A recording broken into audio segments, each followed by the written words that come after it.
Live from virtual Milwaukee, Wisconsin, we welcome race fans one and all to the iRacing Indy Pro 2000 Championship presented by Cooper Tires for the second to last race here of this final season in 2021. Hello one and all and welcome to RaceSpotTV. My name is Nolan Rempel. I've got Lorenzo Bonner beside me in the commentary box with Hugo Louise down behind the cameras once again. for tonight's race. Final oval race of the season as we swing back down to the US of A for the final 2 races on the year. And what a thrilling 2 weeks it's going to be to wrap out the season. First, you of course have this beautiful 1-mile speedway known as, of course, the Milwaukee Mile, located in West Allis, Wisconsin, down in USA. We're swinging over to Elkhart Lake, Wisconsin, over for the final race at Road America for the first week of December. So Lorenzo, we enter this final oval race of the season, and it should be a fun one. It should be a fun one here, Nolan. It's going to be a way much different than what we normally see in Indy cars, because Indy cars, you basically have 1 lane to overtake. Over here, you might have 2 lanes to overtake because these lower power cars can basically go to toe on the outside, into the inside and outside lanes without too much of a hassle. So I think overtakes we're going to be seeing here in plenty. I think the basic strategy is who's going to get that qualify up in the top. And of course, John Badefer comes into tonight's race in a great position in the points. Take a look at those standings now. 1,535 points. That is 201 clear of Everett Paddock. If he can come away with a solid top 5 finish here tonight, it's almost certain that he will be your champion heading into Elkhart Lake with the points gap too much for Paddock to run down. Yeah, basically, if he gets a top 5 in this race, I think he's all set for the championship this season. It's a little bit of what we see with Greg Seitz. We were talking about this prior to the broadcast. The difference pretty much the same coming into this round. The only difference, I think, was about 10-20 points that Seitz had on its competitors. But here, Badefer is very comfortable, and again, top 5 should seal the deal for him this season, but can he get the top spot? I don't know. There's some strong competition in this race. Check out the battle for 5th, 6th, and 7th of the points between Theodore Burrs, Lucas Popple, and Chris Preston. All those drivers separated by about just 30 points. And obviously, with how the point scoring system works in iRacing, you can close in that gap, and that can flip-flop so much over the next little while. And then, of course, Amadema and Nagisa Yoshikawa as well in the battle for 8th and 9th. Just 3 points separate those 2 drivers. Of course, neither of those 5 are present here tonight, but if we see them show up at Road America in 1 week's time, well, who knows? We could be in for one heck of a championship battle coming on over for spots, rounding out the top 10 in points. Yeah, I like the perspective of this race because everything can shift in a few laps, and everybody's going to be a little bit closer to one another in a mile race like this. If there were a little bit more high power, maybe qualifying would be very important, then overtaking would be difficult. You would have to rely on somebody making a mistake. So it's going to be a stacked grid as expected, and I can't wait to see the drivers driving as many laps under pressure as they're going to be in this race. And of course, qualifying is just coming to a close, and as the checkered flag flies, let's take a look at your official starting grid here for the Milwaukee Mile. It's Andrew Berry on pole position. Joshua Chin out of Florida can be lining it up beside him. Just 40,000 separated those 2 drivers on the front row. You got Everett Paddock down in 3rd place. Points leader John Badefer starts this one in 4th. Unusual to see Badefer kicked off in the first row. We'll have to see what he can do here tonight. James Watson is in 5th place with Jason Owens down in 6th. Yeah, 7th place go for Matt Hollybaugh with Jeremy Rogers in 8th place. Frank Nguyen and Rick Jonas round out the top 10. David Purcelli in the back footer, 11th place, with Marco De Fenti in 12th place. At least Michael Green, the last driver, set the qualifying lap down in 13th, and Dan Neese will round out your 14-car field, the number 12, opted not to put in the qualifying time in this race. So 14 cars about to get stacked up for 60 laps of racing action. It is a pretty chill day out there, right? I mean, 70 degrees Fahrenheit in the air. 70 degrees Fahrenheit on the track, only 68 in the air, but the winds, definitely nothing to shrug off. Look at the winds at the moment. 18 kilometers an hour blowing off to the west, and it might not feel like much, but trust me, in these lightweight Indy Pro 2000s, you're going to feel every single kilometer an hour of that wind. Oh, absolutely. Maybe in the first few laps where you're starting to build the heat in the tires, maybe the cars will get loose during the entry, and there we can see the biggest danger in this race, and trying to make the overtakes and negotiating them appropriately is going to be a little bit more difficult than usual. But I like the Milwaukee Mile for these conditions. They're quite tricky, especially with the banking. There are some grooves on the track that can throw you off as easily as possible. So I think they have to stay conservative maybe for the first 3-4 laps. It will not be, but if they are, we should be for a very, very good race for a very, very good long stint. Of course, the corners do not have a lot of banking at all, right? I mean, only 9.25 total degrees of banking throughout all the corners. No progressive banking like we saw at Gateway, which should make it a bit of a more interesting track. It's a bit slower than Gateway, of course, with such little banking. Virtually flat for these machines, so it will be an interesting dynamic. It holds a similar shape to Gateway, but obviously going to be much different in terms of the actual racing style we're going to see here tonight. So rounding turns 1 and 2 as you'll get set to go racing. Your final thoughts here as we get set on our one and only pace lap here, Lorenzo. I'm interested to see how Betafor is going to climb up the grid as you see him in his helmet for the Alpine Star Geodesic Racer, because, again, there's strong competition. There's Matt Hollybaugh behind. You have Everett Paddock in the front. Joshua Chin also in the front. So some very strong drivers who are going to give a run for the money for the geodesic driver. So rounding through turns 3 and 4, we want to welcome everybody for joining us here on this beautiful Friday night for more racing at the iRacing Indy Pro 2000 Championship. Pace car is going to pull down and in. That leaves it in the hands of one Andrew Berry to lead this field of 14 cars strong to the green flag. Pace car is down and in, and Barney the Flyman waves the green flag. We are underway here from Milwaukee. Berry gets away well down to turn number 1. Joshua Chin trying to follow suit around the outside line. They clear for the top 2, side by side for the 3rd and 4th, just behind.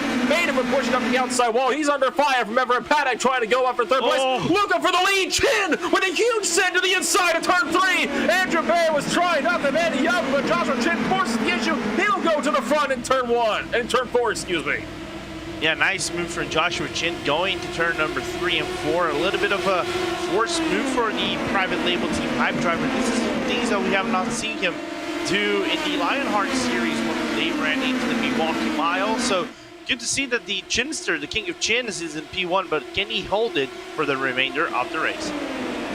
Might not be able to. He's already sideways. He saw the smoke as he had to check up big time. Locked all 4 tires up to keep that thing out of the wall. Berry takes the lead back, so Joshua Chin took the race lead, but not for long. Everett Paddock gonna scramble to the inside now to try to pick up 3rd with the Chimera driver. Look at how much Chin pinches Paddock in, though, to that inside line, not allowing the fight to get any momentum out of turn 2.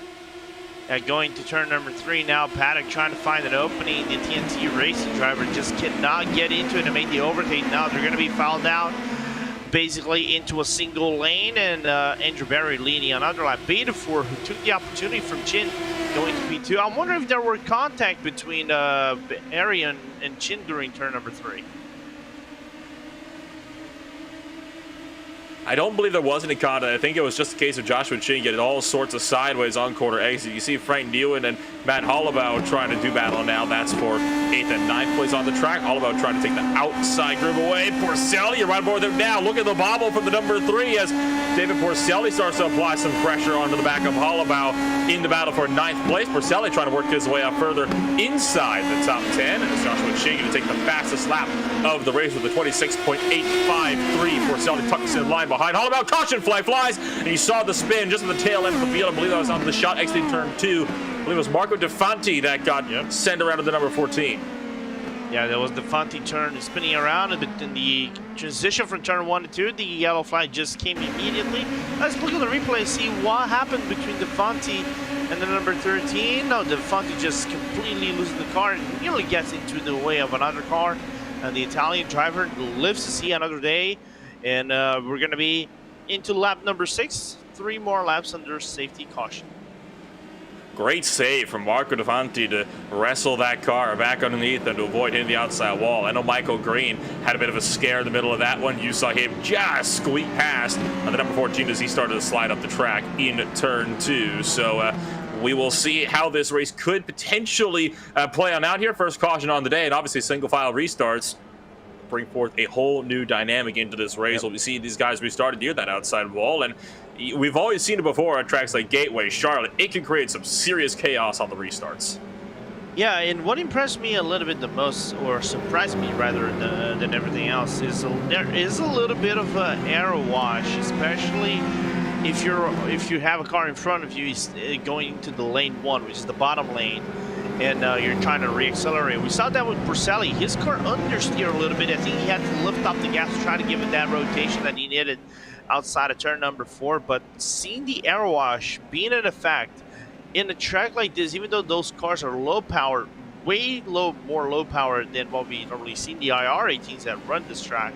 It's a little bit surprising to me, to say the least, Nolan, because it does act a little bit of a different factor into this race.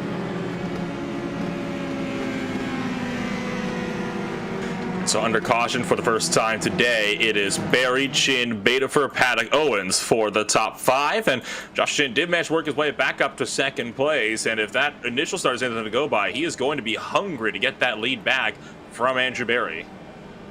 Oh, yeah, absolutely. He'd probably want to go back into the lead, but then make sure his tires hold up. This one, you can even see heating his tires a little bit to see if it actually holds up for whenever we get the restart. Chin, a very good restart driver. Whenever he goes to the green flag, usually picks up 1-2 spots back to Lionheart. But this is a different beast. Let's see how he will handle the first restart of this race. So lights out on the iRacing safety car. We get set to go back live here from West Allis, Wisconsin, and we'll see how this race could play out as we get set for our first restart of the day. Unsurprisingly, Barry holds that one to the outside wall. You cannot overtake around the inside, so that's where you want to be if you want to keep anybody from passing you before start finish. Pace car is going to pull off, and already Barry checking up the field just a small bit, trying to get some space for himself and the pace car. It pulls down and in, and the green flag waves. We're back underway for the Milwaukee Mile. Yeah, good restart from everybody, especially Joshua Chin. Not giving too much leeway and Bodefor just staying in close. I think there was a little bit of a miscommunication between Jason Owens and James Watson in P5, P6 because the gap opened up a little bit, but everything else remained pretty much the same.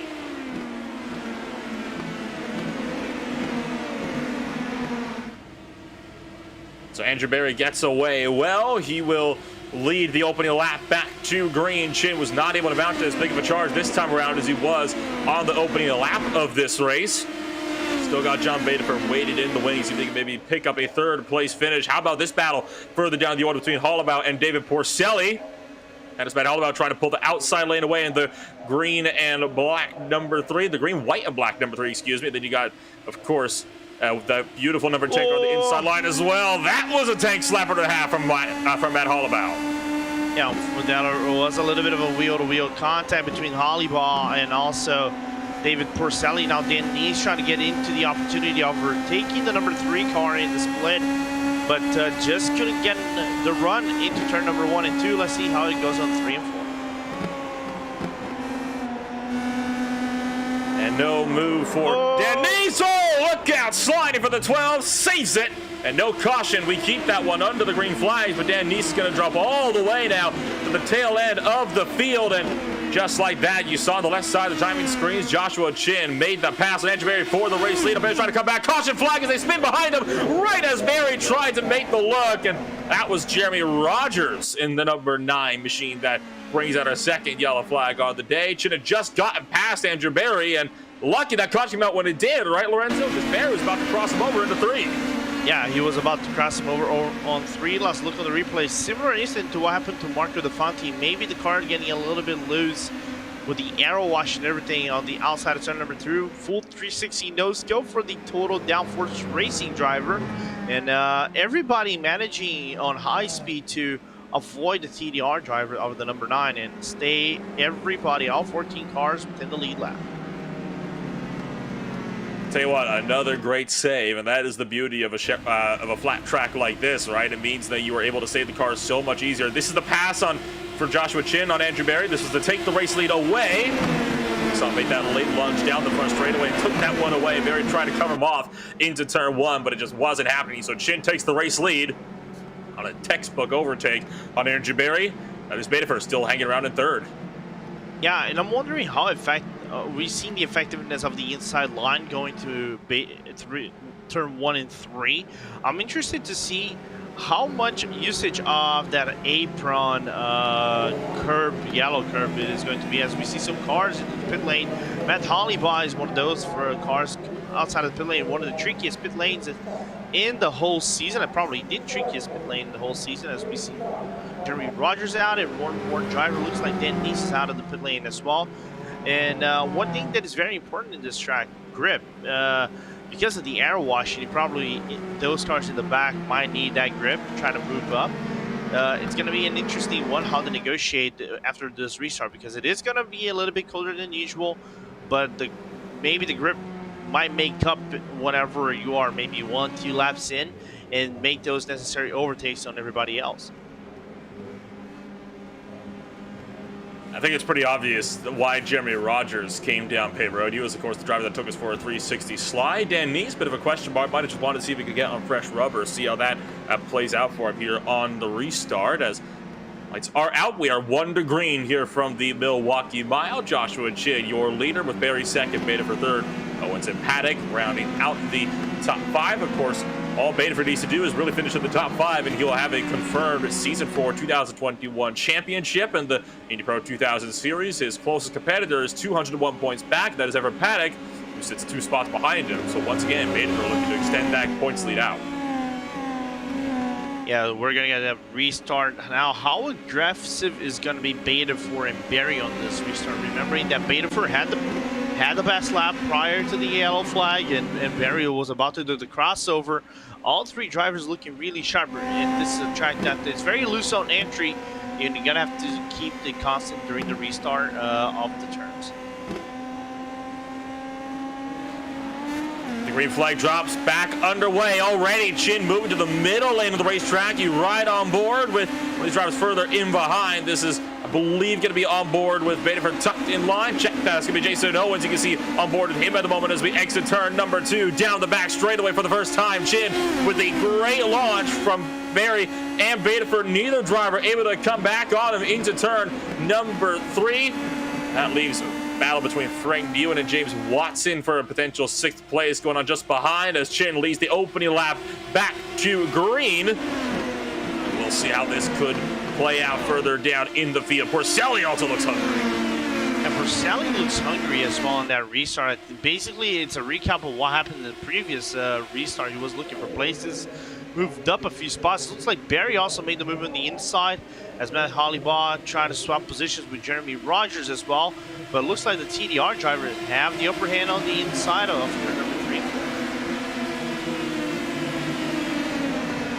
3. As a cross start finish, Rogers has the upper hand into turn number 1, but Hollabaugh's going to try to cut back to him. Look out, though, push to the outside wall, has to back out to avoid going into the outside wall on the exit of turn 2. Could have been a bad move there from Matt Hollabaugh to put that thing up into the outside wall. You can see Dan Neese just in behind trying to potentially make a run up on Hollabaugh. Hollabaugh taking a very wide line through these corners. They're trying to get some kind of extra momentum out of turns 4 and 2. Unfortunately, it just doesn't work out that way on a flatter track such as this one. Up the road, that's Rick Jonas up the inside of Marco DeFanti trying to pick up 9th place. And trying to fight on the inside. Both drivers within the same grip levels as the number 13 moves on the inside. Probably will seal the deal. Jeremy Rogers trying to follow suit.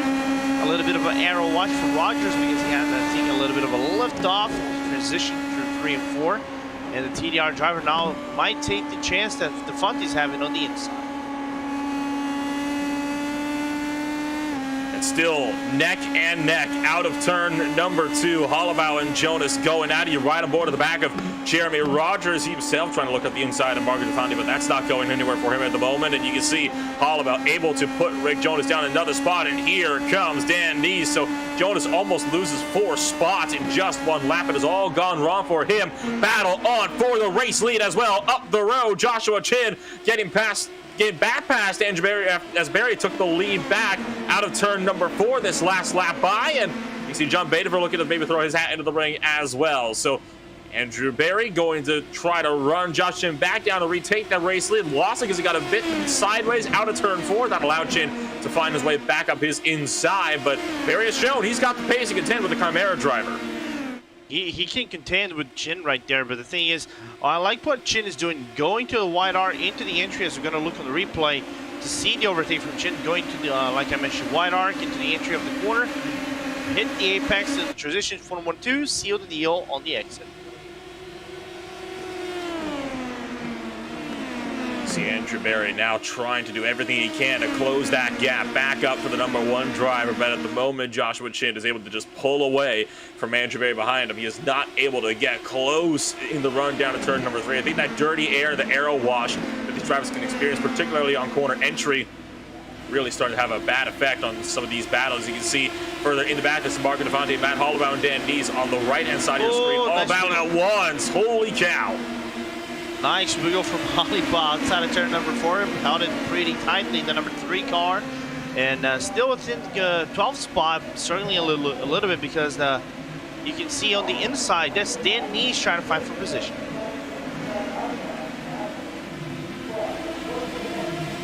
Trying to do battle for position. Holloway taking this one around the outside line of Dan Neese. Can he hold on? Don't think he'll be able to. Dan Neese, though, doesn't push up as much as he could. That gives the run back to Holloway, who also has the draft from Marco Defante down the front straightaway. He pulls ahead for one. I don't know if he'll be able to hold on to it, though. Neese continues to fight the inside line as he has been, but Dan Neese not pushing up as much as he really could. And that allows for Holloway to potentially take that spot around the outside of turn 2. Not quite clear entering 3. Now, though, should be clear exiting 4. Now should be clear, but Holleybaugh managed to get a really good run. I think he was benefited by the fact that he got the perfect setup for the draft outside of the corners. Now you can see Holleybaugh just going wide into the entry, closing the arc in between, and then going wide into the exit like a normal run you would have in an Indy Pro 18 or an IndyCar in a sense. So everybody just tucked in pretty much nicely into single file. Meanwhile, Joan Betefort with the best lap of the race, and Everett Paddock making that move up to P4 for the time being. Chin has continued to stretch his lead away from Andrew Berry, which is great news. Of course, for that #1 driver looking to get a win here at the Milwaukee Mile, you've got Matt Holloway now tucked in line by Marco Defante. And once again, Holloway taking the outside lane. It's a very unorthodox line, because everybody else has been utilizing the inside lane so much over the course of today, but it allows him to get a run with the draft. Looks up the inside, sends one up the inside of Marco Defante through turns 1 and 2. That allows Holloway to get clear exiting turn 2, and Defante is going to fall back now into P11. Yeah, it's a break in the draft move. You really don't want to be behind the car during those transitions from 3 to 4, especially in the transition on the apex of 3 to 4 when you open up turn #4. The thing is, whenever you're in that transition, if you are in the aero wash of someone, the car is going to understeer. It's going to bring you into the wall, and that's going to basically burn out the front white tire. That's the one thing you don't want. That's why Holleybaugh is going a little bit into lane #2 and 3, which is unusual. You can see that pretty much clearly, as now Betefort on the outside makes the move on Andrew Berry.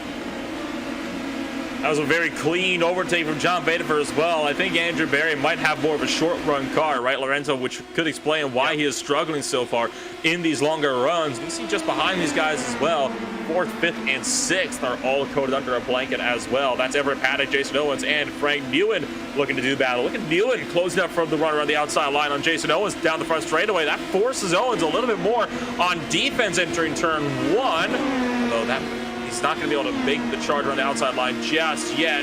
Tried to get a run for 2 to maybe go over-under, but unfortunately for Frank Newen, Owens didn't push up the track as much as he thought he would. Yeah, I think it is the same situation as we were seeing with Andrew Berry. You're being in the aero wash of somebody else's car. You're struggling maybe with the mid-late stint that you probably have in the car. So not fully surprising to see that that #2 car is struggling a little bit, but also you're serving yourself a little bit of tire, maybe a tire wear might be a little bit better to the final laps of the race, as Holleybaugh again having difficulties trying to go over Jeremy Rogers.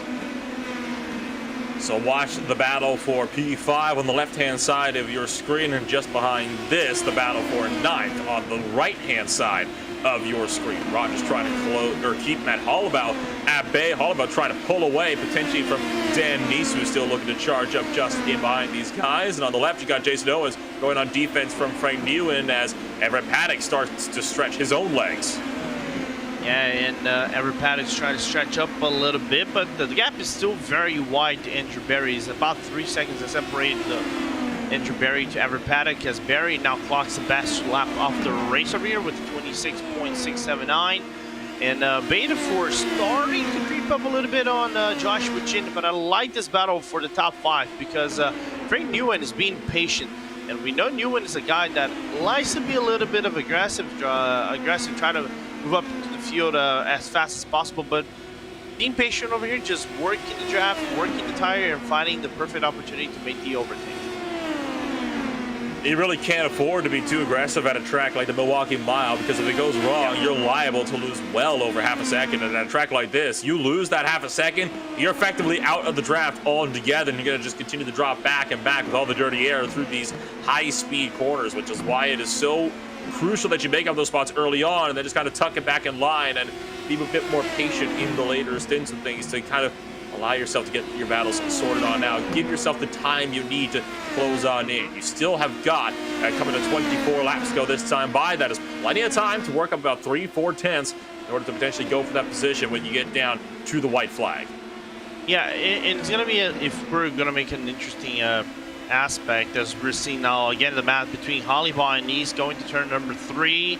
Still side by side, near wheel-to-wheel contact between Hollybaugh and Nice. I think Hollybaugh might have a little bit of an advantage out of the corner.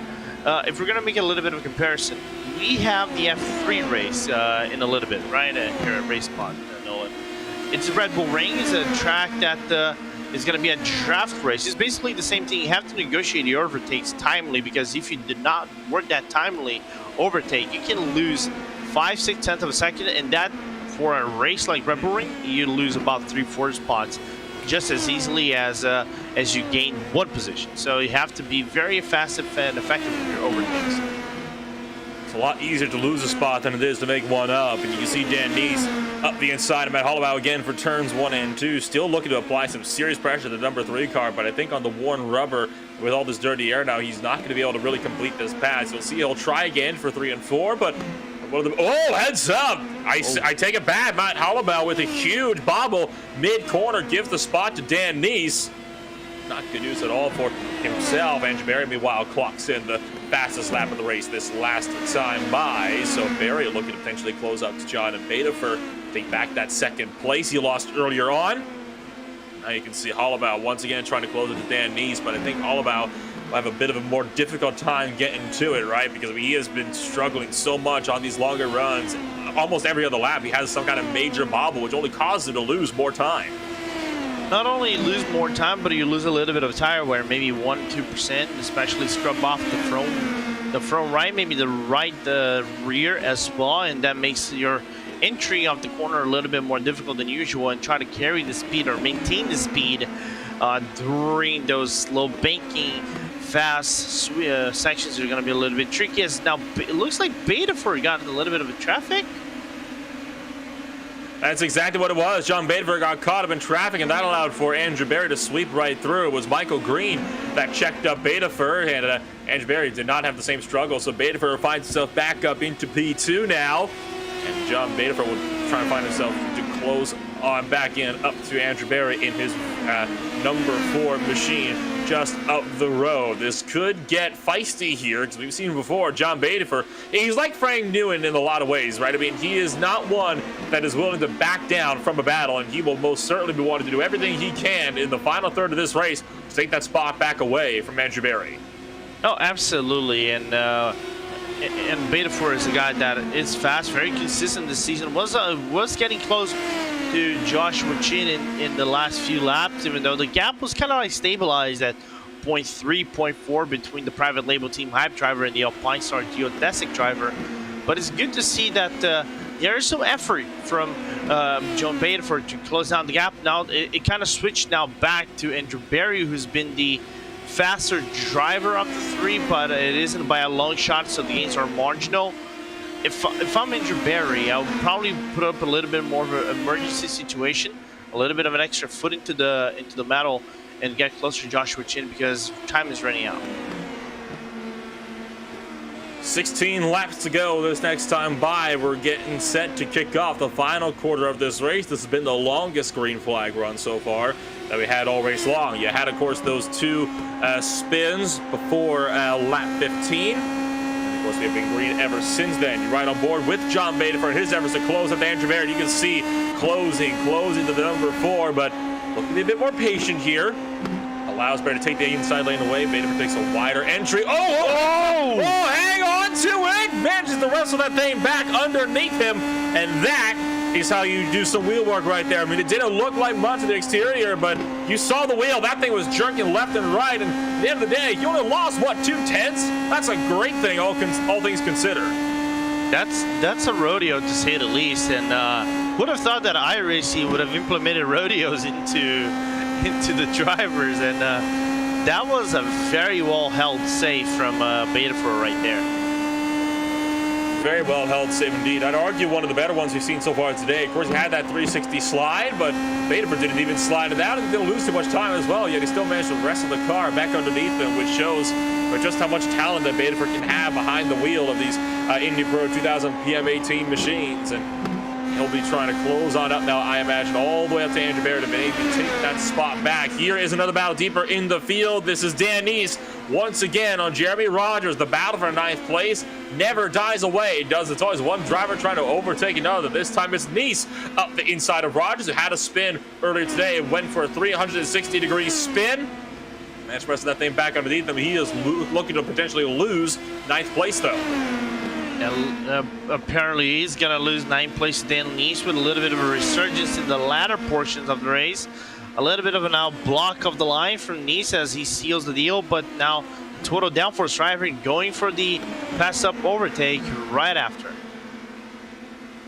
Baderford takes fastest lap of the race at 26.599. How about Dan Neese? Will he go for another crossover? Absolutely he will. This is a battle starting to pick up in full. Dan Neese back up the inside of Rogers through 1 and 2. And you saw right there, Jeremy Rogers backed out of the throttle deliberately because that's going to give him all the speed he needs to go for the over-under up for turn number 3. So Jeremy Rogers goes through back to 9th place, and all this is allowing Matt Hollabaugh to continue to close on up deeper in the field. Now Hollabaugh is in the mix of things. He's going to push around the outside line from Dan Neese to try to chase down Jeremy Rogers. He wants a 9th place as well, and Neese not going to let him have it so easily.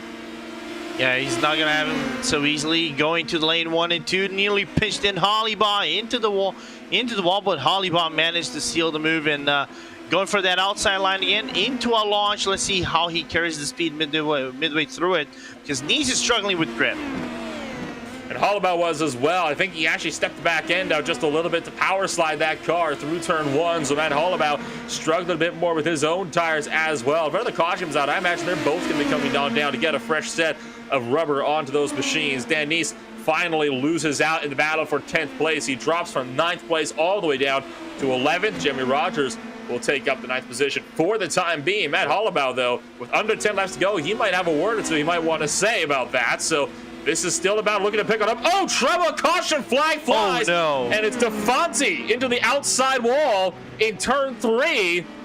That's not going to end the race, but that brings everybody together for what could be a 4-lap shootout. Whew. I think Joshua Chin must hate DeFonte right now. Of course, it wasn't intentional, as we're going to see on the replay what happened between Rick Jonas and Marco DeFonte.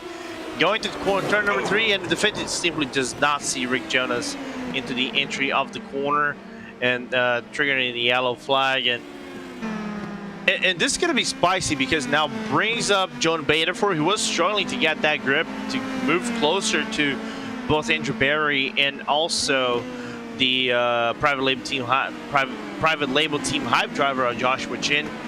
And we can definitely see also some other drivers into the mix right here. Is anybody coming to the pit lane though? Looks like no for that answer. A couple of drivers thought about it, a couple of fakes here or there, but overall everybody opts to stay out.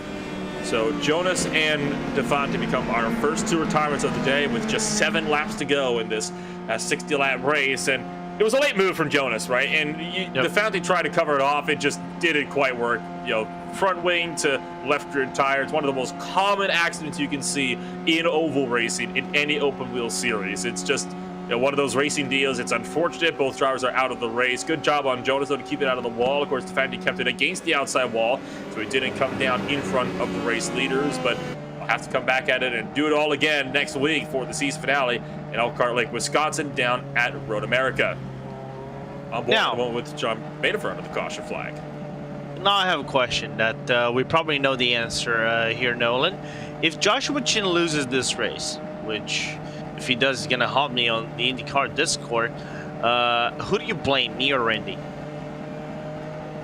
That's an interesting question, isn't it?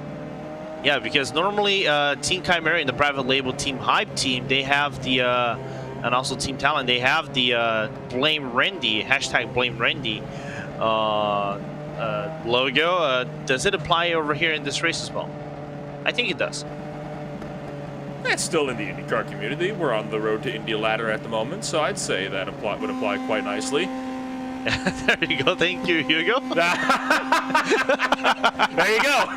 There you go. There, you even got a decal on the car. Oh, I think that answers your question. We'll be blaming Randy if he loses this race. Hashtag blame Randy. So under the caution flag, it'll be 5 laps to go. This time by, lights are still on. I'm thinking it'll be either 4 or 3 to go when we take this green flag. It depends if lights are 4 to go, 4 to go. This time around, obviously. Yeah, that's kind of what I figured. I mean, the cautions are never really that long, but you never know now that you, of course, have got cars lapped down. That obviously tags on that extra lap traditionally on the oval racing scene. We didn't have that the first 2 cautions we had here. So, yeah, I was thinking 4 to go, though, is probably a good number to shoot for. Yeah, it's going to be basically like a green, white checkered of sorts. Are out on the iRacing safety car. Set to go green flag racing this time by. Let's take a rundown through your cars that are still on track at the moment. You've got Joshua Chin, your race leader, Barry second, Baderfer third, with Evan Paddock down in 4th place. Jason Owens rounds out your top 5. It's Newen, Porcelli, Watson, Rogers, and Hollabau for the top 10. Dan East, the last driver on the lead lap, down 11th place. Michael Green is 1 down. He sits 12th place on the grid, and then obviously you got Jonas and Tafanti, both still in pit road, both drivers effectively out of this race. Coming to green here with 4 to go. Going to be interesting in that launch and the restart. How early or how late does Joshua Chin goes on off the gas? Because first restart he was in the lead. He went early in the gas and caught a little bit of Barry Wild on the restart. Now the question is, can he do it again? Coming to green, pace cars in, 4 laps remaining. Joshua Chin launches well. Andrew Barry caught napping on the restart. And how about further behind? Owens falling back a spot with Frank Newen as Newen puts himself up into the top 5 now, past around the outside line. It's now a dead heat for the final 3.5 laps for the Milwaukee Mile.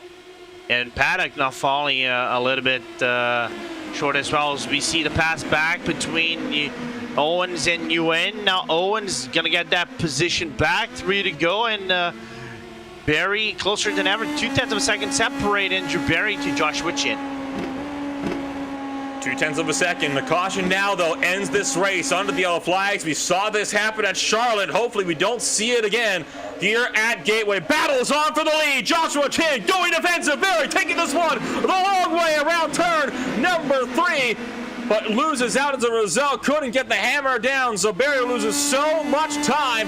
John Baderfer closes up to 2nd place. As a result, Rick Jonas is back out on track, so possible lap traffic for your leading cars to contend with, as Barry is trying to do everything he can to close the gap to Chin. I don't think he can do it, though. I don't think he can do it, as they're going to go one more time to turn number 3 and 4. Final lap will wave off. And Joshua Chin has Rick Jonas, which might hamper his performance a little bit, going to the corner and carrying up the speed. White flag is out one more time around from West Allis, Wisconsin. And now here's the question. Does Andrew Barry have anything for Joshua Chin? Oh. Jonas pulls down to the left side. That allows Joshua Chin to have the run. Here comes Baderfer, though, trying to fight. 2nd place up the inside of Barry. 4 turns 3 and 4.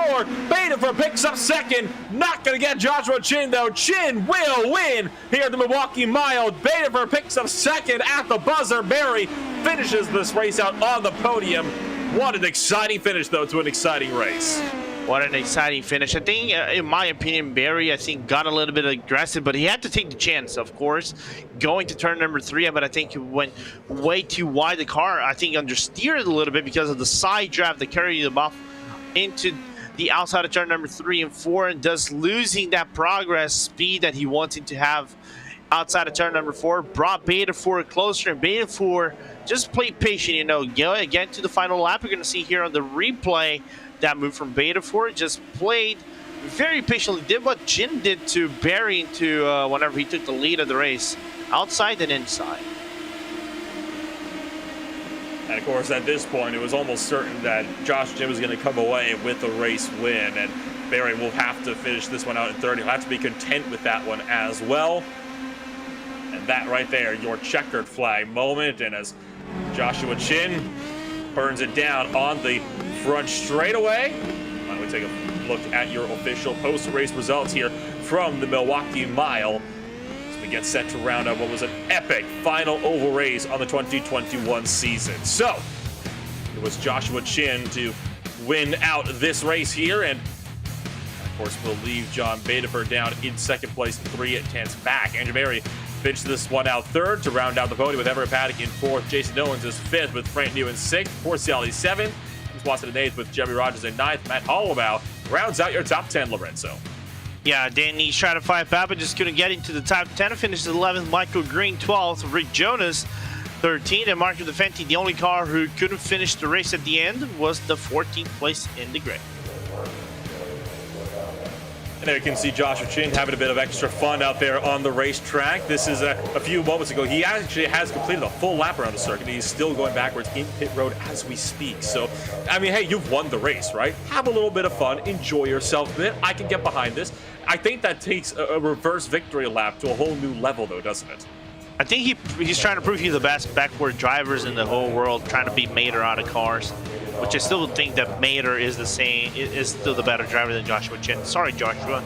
I'm just saying straight out facts. This is one of the funniest things I've ever seen. I've been doing this for 3 years, right, Lorenzo? And I have never seen somebody do that for a whole lap. It's Joshua. It's Joshua. You would be surprised if he didn't pull something extraordinary outside than that. It fits, doesn't it? It really does fit his personality, doesn't it? He knows how to enjoy himself, and I can appreciate about these guys. And you see here, of course, there is one race left, and with John Badeford getting a solid second place here tonight, I mean, this would obviously mean that he basically has the championship already locked away, heading on over into the final race at Elkhart Lake, Wisconsin. So flying just a little ways over across the same state, actually, for the season finale in 1 week's time. And I have a feeling Road America should be an exciting track, right? I mean, we've seen it before for season openers or middle of the season finales. Yep. Road America is always a track that can provide some exciting racing. It does provide us some exciting races. It's going to be a little bit of a draft fast that we saw at the Red Bull Ring.